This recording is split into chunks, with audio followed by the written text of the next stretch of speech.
months in particular, what are you going to do when it actually ends? What are you going to do when it actually ends? Their response has been, well, we have a 6-point plan that we've already implemented to be able to deal with this after it ends. Their plan clearly is not working, and so my question has been, what is your plan? So far, they've not been able to do this. They've not been able to resolve what the key issues are for immigration and the increase. Let me just give you a couple of clear, blunt statements. When you incentivize illegal activity, you get more illegal activity, period. It's not hard. What they've done is they've taken the dollars that have been allocated to them for enforcement, and they've instead used those dollars for processing, to speed up the processing issues that they had at the border, so that as thousands of people cross the border, those thousands of people could move into the interior country faster to make room for thousands more to be able to come in. They've also transitioned now to putting individuals on parole as soon as they cross the border. Well, that does two things. Once they transition and put into parole, they're given a work permit that same day. And so people are illegally crossing the border, getting a work permit immediately as they cross the border, and then they're put in line with ICE. So this is the second part of this that many people are not talking about. ICE, that used to be used for enforcement within the interior of the country, is now being used for processing people that are illegally coming into the country. The administration has changed their mission to not deporting people that are illegally into the country, but processing people illegally in the country farther into the country. That's a dramatic shift. What they've also done is the administration over and over again in the last 2 years, they have requested fewer beds for ICE, less money for detention, and they continue to try to defund ICE, at the same time change the mission of those that are remaining in ICE to do less. What does this look like? Well, we've got more than 2 million people have illegally crossed the border. Of that more than 2 million people that have illegally crossed the border, about 1.3 million of those individuals that have illegally crossed the border have been actually put into the interior of the country. So if you want to run the round numbers of this and what's actually happening, I tried to run some basic math on this. Of the ICE deportations versus this administration actually releasing people into the country, right now we have about 3,600 people a day that are being released into the country. 3,600 people a day. ICE is actually deporting 189 people a day. That is day after day after day. And when people talk about what is the crisis that's happening across the country, it is this administration is facilitating the rapid release of people into the country and is ignoring the ICE responsibility of actually people leaving the country. I'm going to give a Christmas gift to the administration later today. I'm bringing 2 different bills to the floor and asking unanimous consent. One of them deals with the Title 42 authority. The administration already, when a court stepped in and said, we're not ready for this, asked for a week's extension of that, and now even in the filing that was done yesterday by the administration, they said, no, we're still not ready. Can you give us more time on this? I'd like to give them a longer extension of time and to keep that same authority in place on it. That pandemic authority is being used for multiple other programs, but this administration is saying we don't want to actually do border enforcement, but we do want to do other areas. We want to maintain that same authority that's there. The second thing is the administration continues to talk about the asylum rules, and they seem to be playing with this issue that's out there of if people travel to multiple different countries and then they finally get to the United States and request asylum, that's not asylum, that's economic opportunity. And I'm all in. We are the greatest nation in the world. I completely understand why people want to legally come to the United States. But right now this administration is encouraging people to literally travel from all over the world to illegally come to the United States. So the simple process that is, if you're traveling to multiple different countries before you come here and you didn't request asylum in that process before you came here in any of the previous countries, you can't request it here as well. It's not new. That idea has been around for a very long time, and it's time we actually implement that kind of idea, that we continue to allow asylum seekers to be able to come to this country that are truly seeking asylum, but for people that are actually just coming for economic opportunity, I understand why they would want to come. Let's go through the legal pathways to be able to do that as well. One quick reminder of this.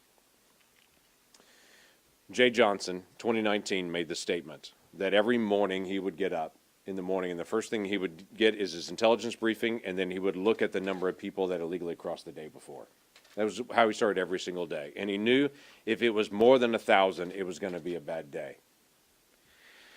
Right now, today, we have more than 9,000 people a day illegally crossing our border. 9,000 a day. During the time of Jay Johnson, during that surge time period, we had a little over 500,000 people illegally cross our border in a year. A little over 500,000 in a year. Under this administration, we have over 500,000 in 2 months, and it's continuing to accelerate. This is a very real crisis that, for whatever reason, many people are ignoring and saying it's old news. But as the rise of fentanyl comes into our country, as the crisis continues to build in the humanitarian crisis on our southern border, please understand, we understand full well the pull factor. The pull factor is this administration's policies. This was not happening under the Obama administration. It is happening under this administration. The law is the same. The difference is this administration is not enforcing the law, and they're encouraging more and more illegal immigration, and it needs to stop, and we need to address that today. We have multiple colleagues that are going to step in that have been very passionate about working through this. Senator Portman's obviously been a lead in Homeland Security on this, and asked him to be able to come forward and be able to speak into this. Thank you, James. So here's the chart. These numbers tell the story. Thank you, Rick. So some people say, well, we had an immigration crisis under President Obama. We had one under President Trump. We have one now. This is different in kind. And again, these numbers tell the story in a very plain way. Over 2 million in 2022 apprehended by the Border Patrol. So these numbers of 9,000 people a day are an aberration. This is not what we've seen before. It's a much bigger problem. The solutions to the problem, part of it is keeping Title 42 in place, because that's all we have.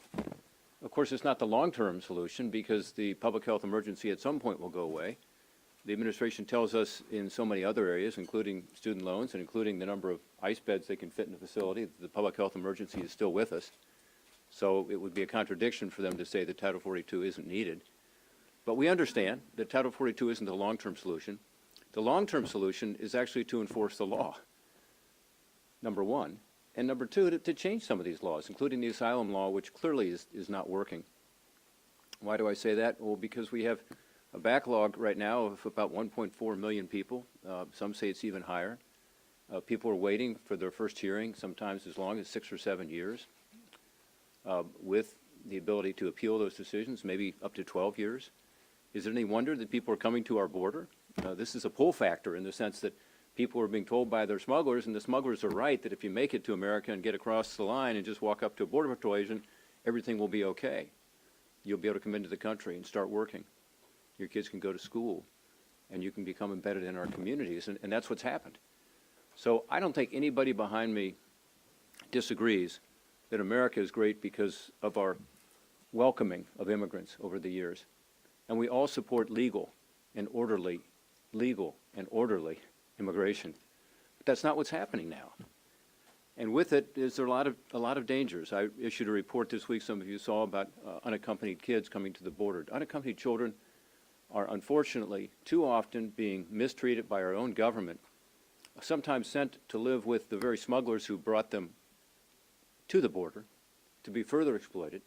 It's outrageous what's happening to these kids. We should all be, Republicans and Democrats alike, talking about this. The amount of sexual assaults and abuse that's happening in connection with this is something we too often forget and need to keep front of mind. I will also say that in terms of enforcing the law, the Obama administration and the Trump administration, faced with much less of a challenge on the border, were much more diligent in enforcing the law. In the Obama administration, they actually detained more unlawful migrants and deported more. There were about 350,000 individuals in that category, as an example, in FY14. In the Obama administration, they deported 65% of those individuals. So 65% of those who had been detained, who were unlawfully here, were being deported. If you apply that same number to the Biden administration, they deported about 56,000 people, which is about 5% of the roughly 1 million people who have been processed. So the numbers to remember here are 65,000 or 65% in the Obama years were deported, and 5% are being deported today in the Biden administration. This is not just a crisis, this is becoming a catastrophe. In the Trump administration, they also detain more people and deported more people. In the Biden administration, faced with these incredible numbers, they're detaining fewer people and deporting far, far fewer people. So a lot of this is just about enforcing the law. Even though we know that deportations in the Biden administration are only 5% compared to 65%, again, this is of a much, much larger group. So when I was on the border in March of 2021, we went to the El Paso sector. All my colleagues have been to the border numerous times, as I have. And at that point, Title 42 was something that was being discussed generally. This is in the middle of COVID.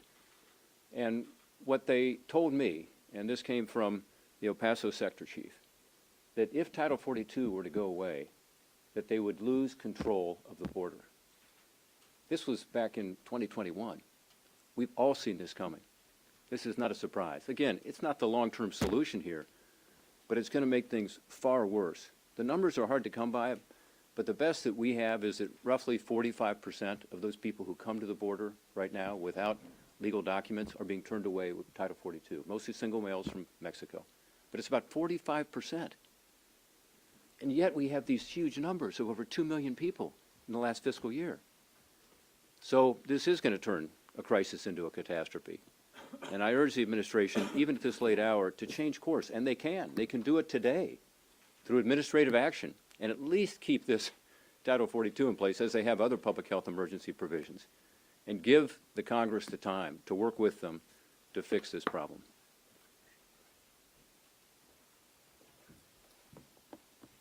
Thank you all for being here for a few minutes today. The issue with Title 42 is something that Tennesseans are beginning to realize the impact of very quickly. In Tennessee, our governor received information that in order to mitigate the situation at the southern border, that ICE is going to begin to move single adults who are awaiting their hearing from the New Orleans office to Tennessee. 50 per busload, and at least 2 busloads every week. Now, what is so interesting to me about this is Title 42 is there for a reason. The Biden administration knows this. And they don't want it to go away right now. They're saying, if you're going to get rid of it, and we would like to get rid of it, but we don't want you to do that before Christmas. So hang on just a minute. Hang on. And let's get past Christmas, and then we want to take Title 42 away. The estimate is this. When they take it away, they're going to have 15,000 people coming to that border every single day. And they know that they've created this situation at the southern border that they cannot contain. And the border communities are saying, you got to do something. You're overrunning us. And it doesn't matter if those mayors of those cities and towns and counties are Republican or Democrat. They're saying, federal government, you have to do something about this. So the Biden administration comes up with a plan. Let's make every town a border town. Let's make every state a border state. And let's take those that are illegally entering and let's shift them to other communities. And by the way, that means those states, those cities, their taxpayers are going to have to bear the cost for social services, health services, education, housing, food, for those that are coming in the country illegally. Because the people that are coming across the border, the 2 million, these are individuals that have been abused. As I've been to the border for years now, one of the things that we know is this, that women and children are being physically and sexually abused. We know that the cartels are running that border on the Mexico side. These cartels are so emboldened, they're now operating on U.S. soil. When you talk to local law enforcement, they will tell you where the cartel hubs are working from, where the drugs are coming from that are coming into their community. And moms and dads and brothers and sisters in our communities have all experienced the impact of fentanyl in our communities, the lives that have been lost, the families that have been wrecked because of the drugs that are coming across that southern border. We are doing everything we can to make certain that Title 42 stays in place. It is needed. Our Border Patrol need to know that members of the U.S. Senate are going to stand with them to make certain that they have what they need to, first of all, secure that border, and then secondly, to be sure that we mitigate the issues that are being caused at that southern border. And it is unseemly that we have a spending bill that would have money for other nations to secure their border. But then the money in the spending bill that is there for Border Patrol says they cannot use it on border security.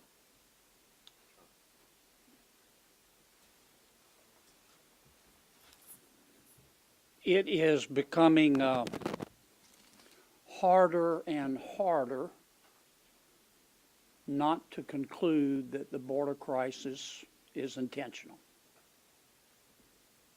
I mean, nobody is this incompetent, right? The Biden administration's position on Title 42, on the Remain in Mexico program, on efforts to come up with a definition of what refugee status means that looks like somebody designed it on purpose. None of the president's positions on this make any sense to me, unless I view it from the perspective of, well, maybe he wants this to happen.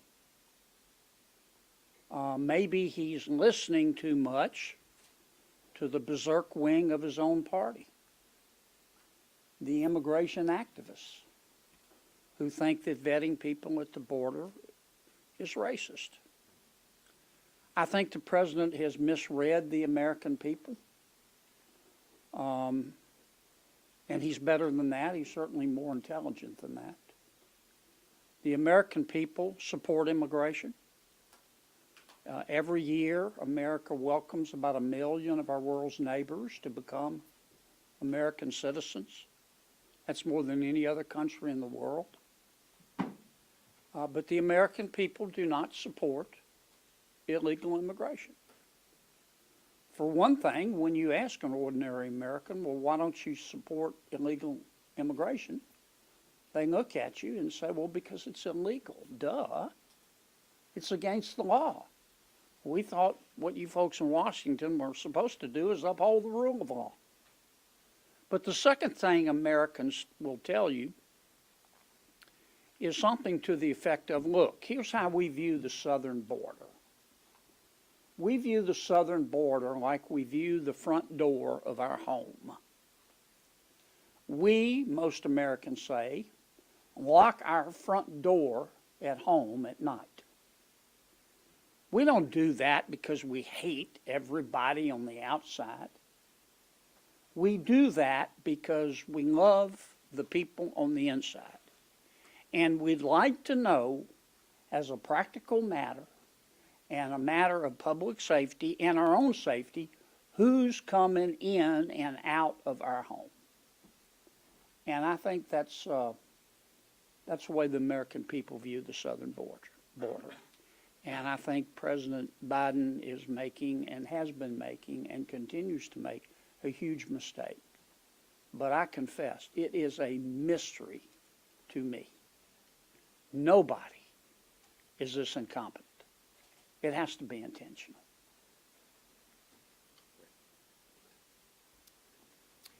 In Florida, people will come up to me and they say, when they talk about the southern border, they said, is the Biden administration dumb? Are they incompetent? Or is this intentional? They say when you look at the number of people that have died of fentanyl overdoses, they say, does the Biden administration just not care how many people are dying of drug overdoses in this country? When you hear about the numbers, about the number of people who come across the border, when you hear about the number of terrorists that are caught, when you hear about the number of criminals that have come across the border, people ask me, does the Biden administration just not care, or do they just this incompetent? I don't think there's any question. This is all intentional. For whatever reason, and I don't know who will be able to explain it to anybody, the Biden administration believes our border should be completely open. So what we're going to continue to see is we're going to continue to see terrorists come across our border, criminals come across our border, drugs come across our border, more Americans are going to die, we're going to have more crime, and the Biden administration is not going to change. There's nothing they're doing that would change. Mayorkas comes up here and testifies that the border's secure. That's a complete lie. If he actually believes it, he's the only person in America that believes this. So we've got to get control of our border. I'm from an immigration state. We like legal immigration. I've been to the border like everybody else up here has been to the border. There's some wonderful people that want to come to the United States to live our dream. They should come here in a legal manner, in a manner where they're not human trafficked, in a manner where their daughters and their wives are not raped and victimized. So why the Biden administration doesn't care about any of these individuals, I have no idea.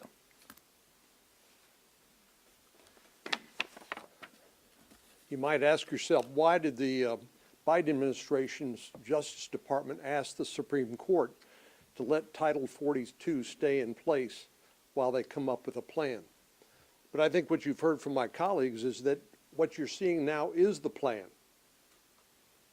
The plan is to let anybody and everybody who wants to come to our country, primarily through my state, the state of Texas, let them come in and place them in the interior of the United States, many of whom will never show up again for an immigration court hearing in the future. And not only does this benefit the human smugglers that are charging thousands of dollars for each person that they smuggle into the United States, and who coach them to say the magic words so they can invoke our asylum laws. But this also enriches the drug lords and drug runners that smuggled the drugs into the United States that took the lives of 108,000 Americans last year alone. We've heard a lot about fentanyl, synthetic opioids. 71,000 of those 108,000 who died, Americans who died as a result of fentanyl poisoning. And I have to agree with my colleagues who said the Biden administration can see with their own eyes and hear with their own ears what's going on. So why don't they do something? Well, I think the answer to that is they don't care. That's a hard thing to say. How can you not care about 108,000 Americans losing their lives due to drugs being smuggled across the border? But I don't know what other conclusion you could draw. Unless anybody think that this is a product of the violence and poverty in Central America and Mexico, if you go down to the border and look at the list of people who are being detained, who are coming across the border, they come from as many as 150 different countries. 150 different countries. What that tells me is that if you have enough money, you can take a ride from wherever you are and make your way to the southern border and then invoke the asylum laws and be then transported into the interior of the country, given a slip of paper and say, show up for a court hearing. And does it surprise anybody that a large percentage of those individuals simply don't show up because the backlog of the immigration courts will take years to clear? And as long as there's no enforcement by Immigration and Customs Enforcement, which there is not under this administration, then you're pretty much made it. And the ones that are mainly benefiting from this are the cartels that are literally reaping billions of dollars in profits as a result of their human cargo that they smuggle into the United States as the illegal drugs that come in And by the way, if you're concerned about crime in our communities, once the drugs come across the border, how are they distributed? Well, primarily through criminal gangs. Why do you see gun violence in places like Chicago every weekend? Because the gangs are fighting for market share and for territory so they can continue to engage in the drug sales in those areas. This is all connected to what's happening at the border. The Biden administration should be ashamed, but I can only conclude, based on everything we've seen and everything we've heard, that they simply don't care. We're glad to be able to take some questions. As you hear from all of us, we just want to have a legal immigration system.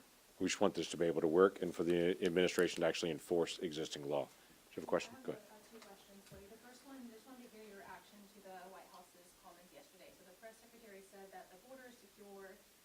Anybody who doesn't have a legal basis to stay will be removed, and that anyone who suggests the border is open is doing the work of smugglers spreading misinformation, which is very dangerous. What is your reaction to that? Yeah, I would encourage her to actually go to the border, what she has not been willing to do, and to be able to stand there like all of us have, and to be able to look across the border and say, please tell me this is not open. Because when we've stood there at the border, we've watched people illegally crossing the border. They come in, check in with Border Patrol, and within hours, they're heading out into the country. So if she means open border as if no one pays attention to you when they come across, I guess she's correct on that. But if she means that they're actually deterring people from coming, they're clearly not. And it's not just me saying that. Look at the hard numbers.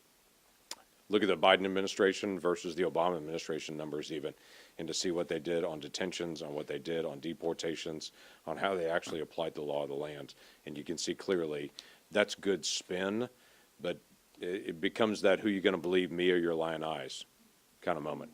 Go ahead, what's the second part? So there is, I'm sure you guys have heard, the bipartisan effort between Senator Sinema and Tillis that would provide it, would solidify benefits for DACA recipients and also provide more money for border security.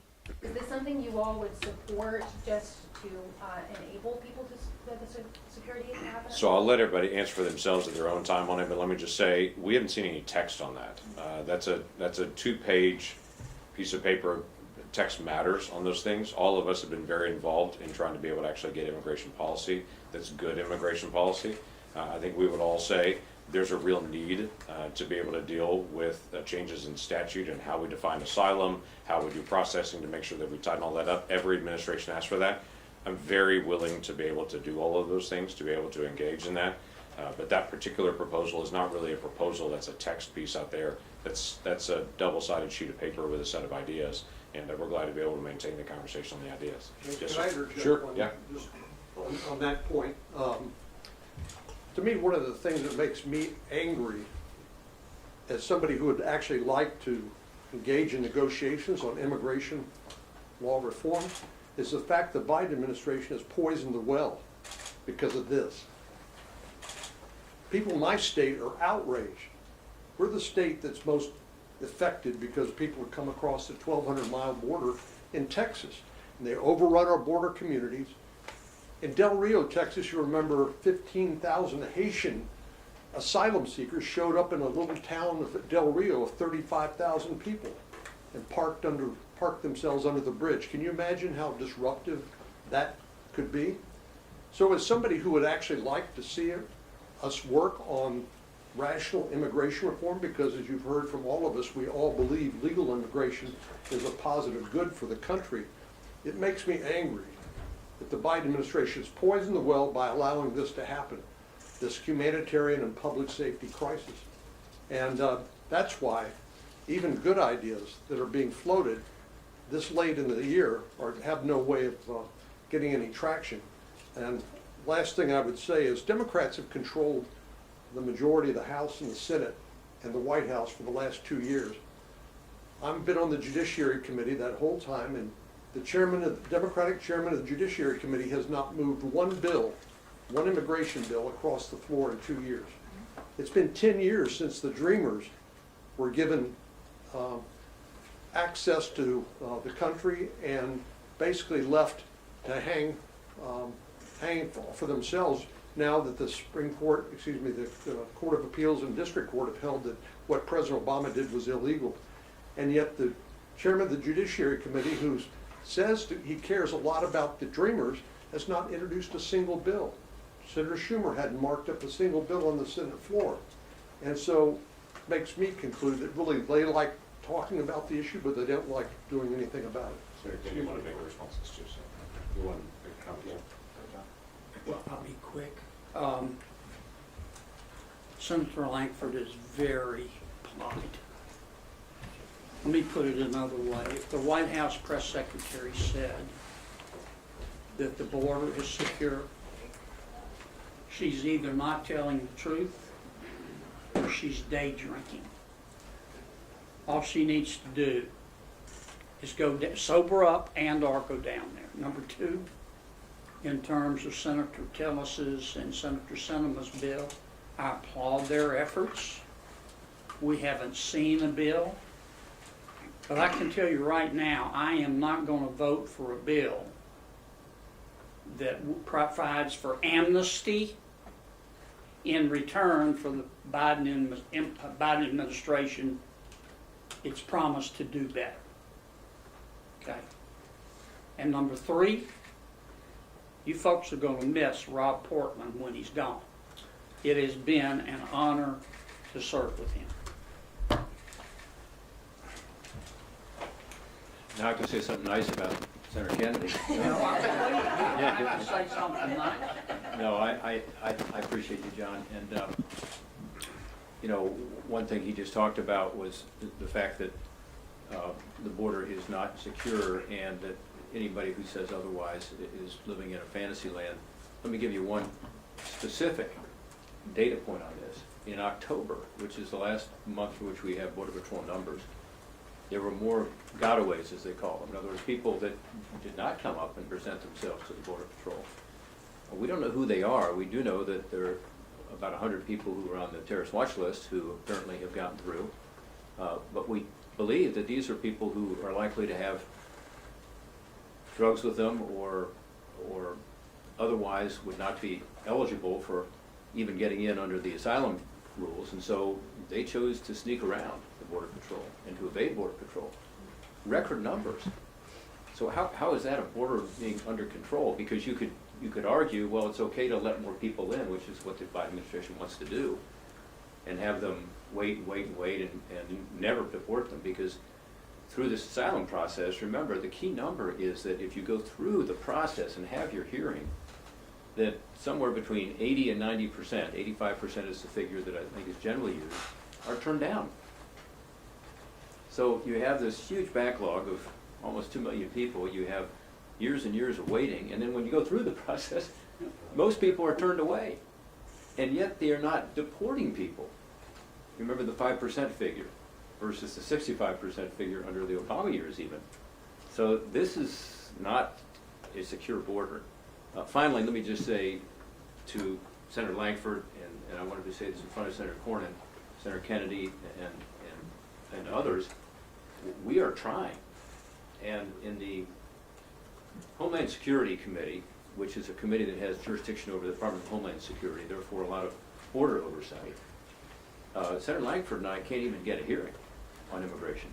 And we have tried. We've gone to the extraordinary measure of actually doing our own hearings that are only Republican, because we can't get the committee leadership, because they're listening to their leadership, to even have hearings, much less mark up legislation. Senator Cornyn talked about the same thing in the Judiciary Committee. So there has been an inability to move things forward. And yet, John Cornyn has joined up with Senator Sinema on a bill that I support that processes people at the border rather than having them come to the interior for asylum. I've got legislation with Senator Sinema that provides the Border Patrol an additional 1,000 personnel and has a Border Patrol reserve and increases their pay. I've got another bill with Senator Risch with regard to making sure that the border wall is finally completed and the technology is put in place. Senator Lankford has other legislation that he's been working on. We've all been talking to Senator Tillis and Senator Sinema. I would say for my own sake, I generally support what they're trying to do. But we don't have that interest in the administration or in the Democratic leadership here in the Senate. That's what we've all experienced.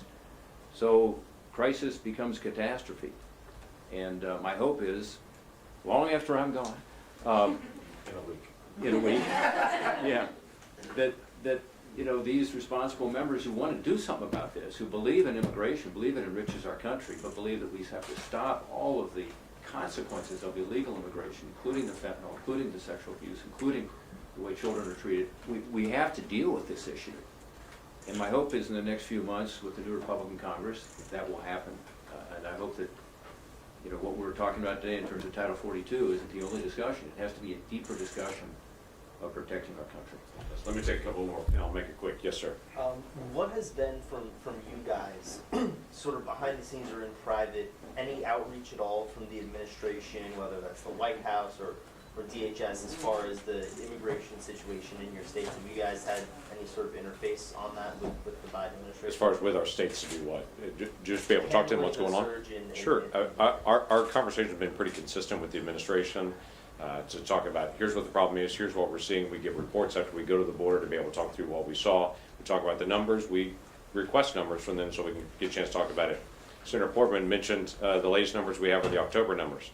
It's the end of December, and they're still holding the November numbers because they don't want to discuss or want them in public what those November numbers are. They have them, they get them every single day, but they're just not turning them over. And so part of our challenge is getting information from them, trying to keep them informed, and to be able to say, this is what's happening now, what are you gonna do about it? And they continue to go back, well, we have a 6-point plan that we've been running since April, and all I can say is your 6-point plan is not working. So those conversations, from what you're saying, seem like they're one-way street where you guys are doing most of the talking, or are you hearing anything from them? I rarely get a call from them, occasionally, but rarely get a call from them to be able to say what's going on. We're typically saying this is a problem, and they're typically nodding their head and saying, yes, it is, we're working on it, but we see no changes. Yes, ma'am. President Zelensky is coming to address Congress tonight. What do you think? Do you think he's legally present? Is that what the question is here? No. What do you think he needs to say to keep Republicans, particularly those who have been skeptical about more aid? I'm going to stay centered on the immigration issues on this, just for the nature of this conversation on it. But anyone else have a quick question? I also Same actually wanted to ask same about question? Ukraine. Yes, Okay. just if you support the funding and if you anticipate that you or your colleagues might vote against it tonight on the night he's here. We're going to watch and see what happens on that, but I'm going to stay focused on the immigration issues on this. So one more question on immigration? Yes, ma'am. Thanks for being here doing this Sure. and sticking around. I just have a quick question going back to something that Senator Portman said, that he was hopeful that a Republican House will pass immigration reform. They've been very reluctant, even in 2013 with the bipartisan immigration package. Have you been talking with House Republicans about whether or not they can get immigration through? So first we got to get House Republicans organized. They've got to be able to know what their committee chairmen are, where they're going to go, who we're going to be negotiating with on that. So they've got to resolve that in early January. Then yes, we're very willing to be able to have those dialogues. What I typically hear from House members are, the Senate has put together a bill that we really, really hate, and we're afraid that if we pass a security bill, that it's going to suddenly flip into that bill into the Senate that we don't like, and so we don't want to do anything on it. I don't hear an unwillingness to be able to negotiate, to be able to talk about the hard issues. Everyone sees the problem on immigration. Everyone sees it. The issue is, how do we actually solve it? The biggest challenge that we've had is getting everybody in the room, talking through the issues, getting to a resolution, and solving it. The second problem is there's no deadline. So Congress seems to function best on a deadline. Clearly, just watch what's happening on the floor today, and you'll see suddenly there's a deadline happening, and so Congress seems to be getting busy on things. With immigration, there's no deadline. That's why when President Trump said, I'm going to end DACA in 6 months, it created a deadline. Congress got busy, started negotiating, started talking about how do we resolve this. We had 3 bills that came up in the Senate. None of them got 60 votes. We're about to start going into conference to be able to resolve the differences, and the court pulled it away and said, we want to look at DACA. As soon as that happened, deadline went away, Congress stopped working on it. We now have a new deadline now. With the court stepping back and saying that DACA was illegal, we have a new deadline. And I think it's going to push Congress on both sides of the hill to be able to talk about, okay, what are we going to do? How are we going to resolve all these issues? And so my hope is that we'll have serious, substantive dialogue about how we're going to resolve all the immigration issues, rather than just a bill being floated at different times and saying, look, here's the solution. But there's no groundwork that's been done. There's no preparation that's been done for it. Because what's happening at the border right now can't continue. It just can't. And I think this administration believed there would be a surge at the border that would somehow magically just go away a few months later, and they're finding out a bad situation 2 years ago. It's just getting worse today, and it's unresolved. Y'all, thanks. Thanks for staying engaged in this issue. It is important to the country. A lot of people care about it. Thanks, y'all. Thank you.